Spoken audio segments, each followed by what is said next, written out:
Finally Prince and family എന്ന ചിത്രത്തിൻ്റെ ആദ്യ റെസ്പോൺസ് ഇപ്പോൾ ആരാധകർക്ക് മുന്നിൽ പുറത്തുവന്നിരിക്കുകയാണ്. അതായത് ചിത്രത്തിൻ്റെ ആദ്യ പ്രിവ്യൂ റിപ്പോർട്ടാണ്.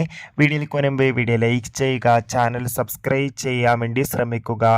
ദിലീപ്, സിദ്ദീഖ്, ധ്യാൻ ശ്രീനിവാസ് എന്നൊക്കെ പ്രധാന കഥാപാത്രങ്ങളായി ഇന്ന് റിലീസിനെത്തിയ ചിത്രമാണ് പ്രിൻസ് ആൻഡ് ഫാമിലി. എല്ലാ സിനിമാ പ്രേമികളും ഒരേപോലെയാണ് പ്രിൻസ് ആൻഡ് ഫാമിലി എന്ന ചിത്രത്തിൻ്റെ ഓരോ അപ്ഡേഷനും അറിയാൻ വേണ്ടി കാത്തിരിക്കുന്നത്.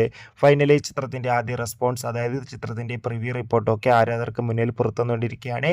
ചിത്രത്തിൻ്റെ ആദ്യ പ്രിവ്യൂ റിപ്പോർട്ടിൽ സൂചിപ്പിക്കുന്ന ചിത്രം മികച്ചൊരു കോമഡി എൻ്റർടൈൻമെൻ്റ് ആണെന്നും ചിത്രത്തിൽ ദിലീപിൻ്റെ മികച്ചൊരു കംബാക്ക് തന്നെ കാണാൻ വേണ്ടി സാധിക്കുന്നുണ്ടെന്നും എന്തായാലും കാത്തിരിക്കാം. പ്രിൻസ് ആൻഡ് ഫാമിലി എന്ന ചിത്രത്തിൻ്റെ കൂടുതൽ അപ്ഡേഷൻ അറിയാൻ വേണ്ടി ഈ വരുന്ന മെയ് മാസം അങ്ങോട്ട് ധാരാളം ചിത്രങ്ങൾ OTT റിലീസ് ചെയ്യും. ചാനൽ ഭാഗം പരിശോധിച്ചാൽ ആ വീഡിയോയ്ക്ക് നിങ്ങൾക്ക് കാണാൻ വേണ്ടി സാധിക്കും. കൂടുതൽ സിനിമാ വാർത്തകൾ പെട്ടെന്ന് ലഭിക്കാൻ ചാനൽ ഇപ്പോൾ തന്നെ സബ്സ്ക്രൈബ് ചെയ്യുക.